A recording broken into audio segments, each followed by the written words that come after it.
Latar belakang game isekai dengan teknologi tercanggih bernama The New Gate.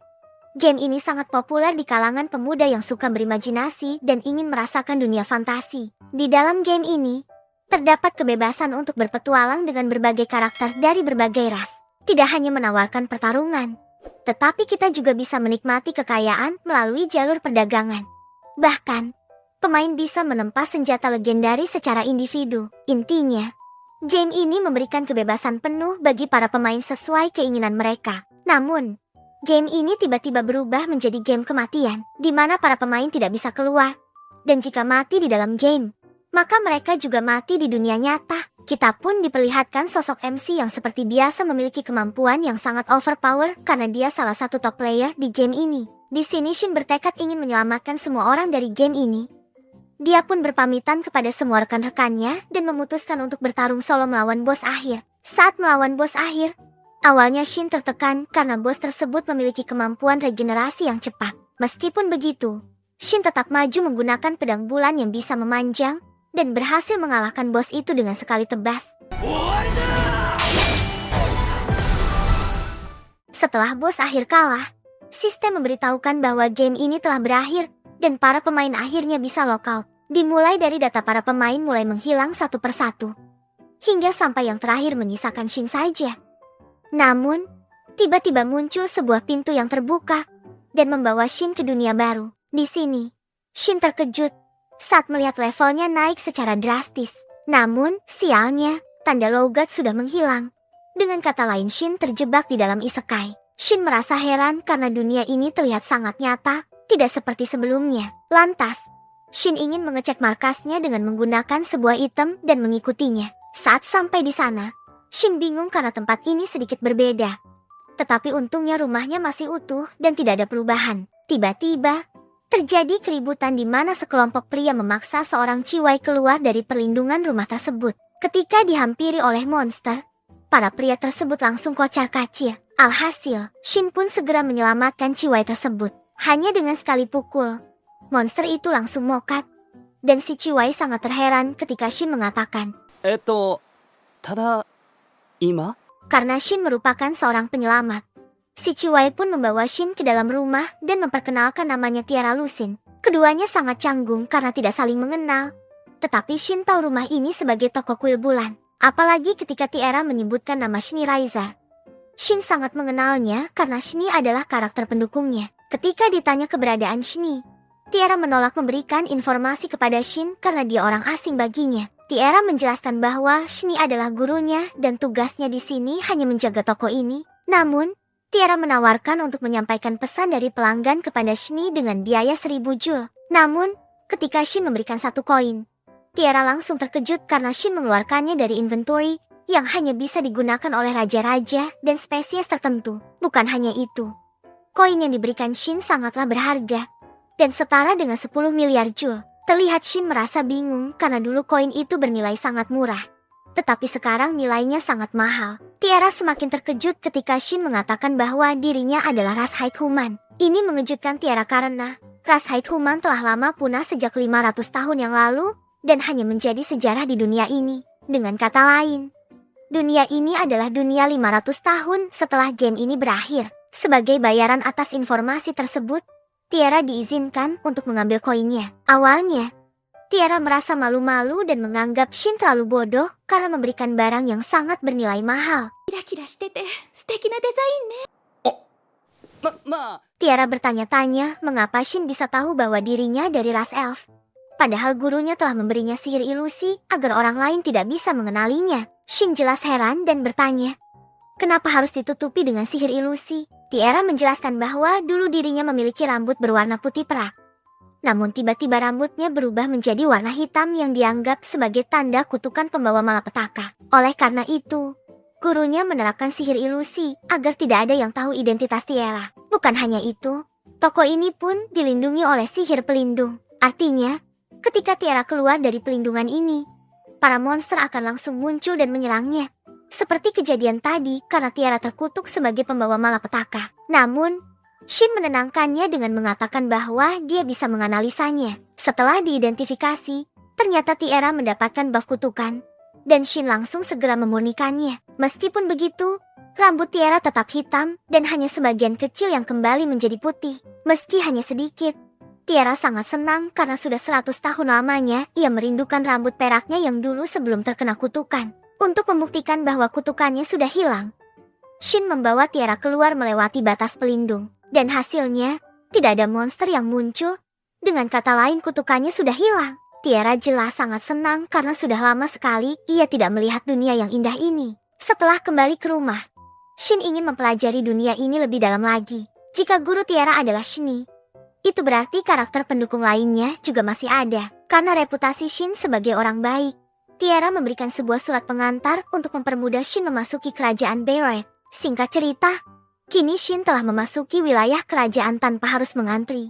Tidak hanya itu, Shin dikawal oleh seorang kesatria hingga sampai ke tempat serikat petualang. Ketika mendaftar menjadi petualang, Shin juga sangat dipermudah. Setelah selesai mendaftar, lagi-lagi Shin beruntung karena langsung dilayani oleh Ciwai bernama Selika. Tiba-tiba, Selika berbisik ingin memeriksa keaslian surat pengantar, dan Shin sangat terkejut ketika mengetahui bahwa orang di belakangnya adalah ketua serikat. Setelah dibawa ruangan khusus, Shin menunjukkan surat pengantarnya untuk diperiksa keasliannya. Hasilnya, saat disatukan dengan surat yang asli, surat milik Shin pun menyala dan itu tandanya asli. Karena Shin belum tahu kegunaannya, ketua serikat menjelaskan bahwa surat pengantar itu sangat penting karena bisa mempermudah segala urusan. Yang lebih hebat lagi, surat itu bisa mempertemukan Shin dengan sang raja. Intinya, surat tersebut sangat berharga dan banyak juga orang yang mengincarnya. Oleh karena itu, Pak Ketua berharap Shin bisa menjaganya dengan baik agar tidak jatuh ke tangan orang jahat.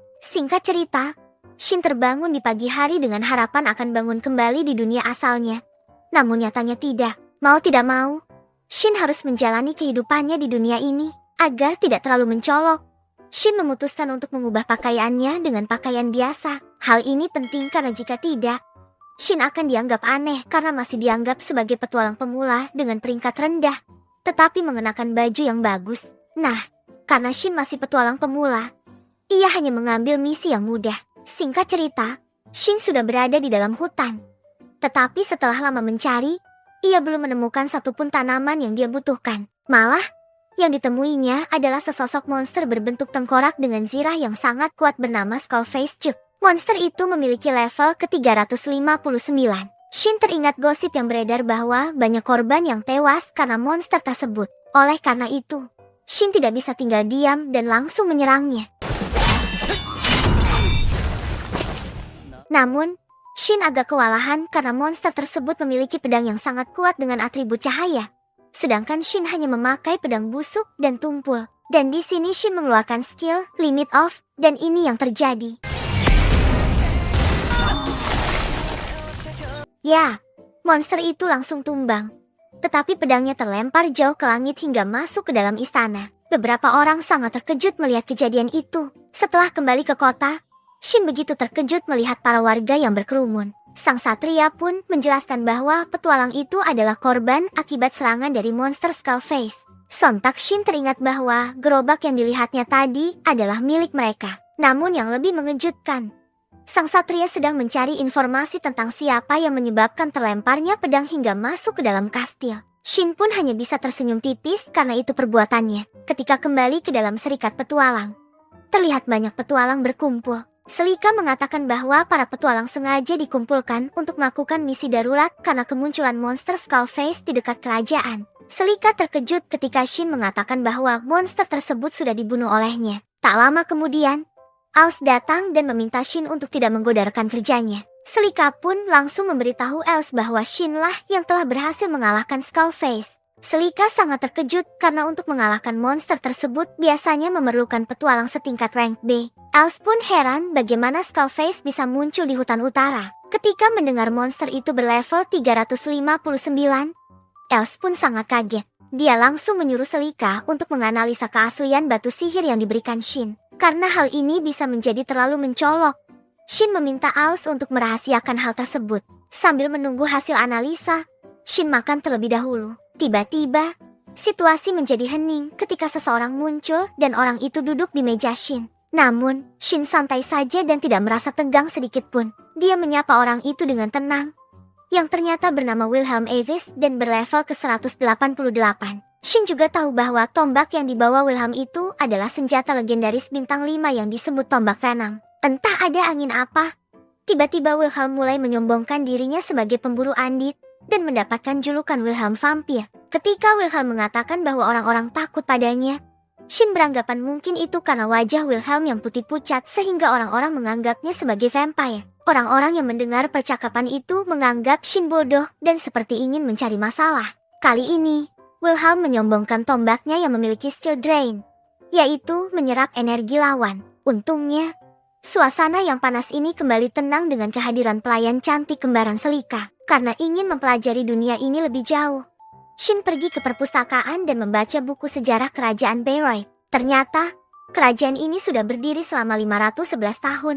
Sementara menurut Tiara, kejatuhan agung alias hilangnya para pemain logat terjadi 500 tahun yang lalu. Untuk jenis ras di dunia ini masih sama seperti di dalam game sebelumnya. Sementara itu, di sisi lain, Pak Ketua dan para petinggi lainnya mulai rapat membicarakan tentang Skullface yang telah dikalahkan. Mereka juga membahas bahwa orang yang mengalahkannya hanya mengambil batu sihir saja dan tidak mengambil lutingan lainnya dari Skullface. Agak aneh. Tetapi analisa menyatakan bahwa batu sihir tersebut benar-benar berlevel ke 359. Di sini, si Satria meminta untuk menyebutkan siapa orang yang mengalahkan Skullface. Namun, Ketua tidak menjawabnya karena orang tersebut meminta untuk identitasnya dirahasiakan. Karena penasaran, si Satria mencurigai bahwa yang menyebabkan terlemparnya pedang hingga ke kastil adalah perbuatan orang tersebut. Karena kejadiannya bersamaan dengan kekalahan Skullface. Ketika ditanya seperti apa pedangnya, si Satria menjelaskan bahwa pedang tersebut merupakan pedang legendaris bintang 5 yang melebihi pusaka kerajaan. Kembali pada Shin yang sedang nyantui dan sambil memakan sate, dia melihat seorang loli bocil yang terlihat ngiler. Shin pun memberikan sate kepada bocah itu. Dan bocil loli tersebut sangat senang. Ternyata, bocah ini kenal dengan Wilhelm. Bocil ini ternyata anak panti asuhan yang harus dijemput oleh Wilhelm. Bocil itu bernama Millie. Wilhelm agak heran mengapa Millie bisa langsung akrab dengan Shin. Padahal Millie adalah anak yang introvert. Ketika diajak pulang, Millie berbisik pada Shin, meminta tolong untuk menyelamatkan seekor rubah di hutan utara. Di kamarnya, Shin terus memikirkan mengapa Millie meminta tolong untuk menyelamatkannya, dan mengapa Millie meminta tolong pada Shin yang baru ia kenal. Keesokan harinya, Shin kembali menemui Tiara, dan Shin menunjukkan sebuah pedang dan meminta Tiara untuk memberikan pada Shin ketika sudah pulang, dan bilang padanya bahwa jika dia ingat ini, Shin ingin bertemu dan bicara. Tiara terkejut karena pedang tersebut merupakan pedang kuno, yaitu pedang bulan biru. Dia semakin terkejut ketika Shin menjelaskan bahwa pedang tersebut terbuat dari beberapa bagian monster legendaris dan penggunanya sangatlah terbatas. Kemudian, Shin memberikan surat sihir yang bisa menyampaikan pesan jarak jauh. Namun, entah kenapa, setiap kali Shin mencoba mengirim pesan pada Shini, hasilnya selalu gagal. Shin kemudian mencobanya pada Tiara, dan ternyata terkirim. Sepertinya, surat sihir tersebut hanya berlaku pada orang yang pernah bertemu di dunia ini, bukan di dunia game sebelumnya. Dan akhirnya Tiara meminta surat tersebut, lalu Shin memberikan sebagian surat untuknya. Setelah Shin pergi, Tiara mencoba mengirimkan surat tersebut pada sang guru alias Shini. Kembali pada Shin yang sudah berada di hutan utara, tak berlangsung lama terdengar suara meminta untuk pergi. Shin, yang sudah mengetahui segalanya, tetap berjalan dengan santai karena suara tersebut berasal dari pelindung hutan ini. Untungnya, Shin sudah kuat mental dan tidak terpengaruh oleh hal tersebut. Singkat cerita, Shin sampai di sebuah kuil. Ketika masuk ke dalam kuil, terlihat ada sosok rubah putih di tengah lingkaran sihir. Karena rubah itu terkena sebuah kutukan, Shin segera memurnikannya. Alhasil, rubah yang sudah murni tersebut langsung kembali sadar.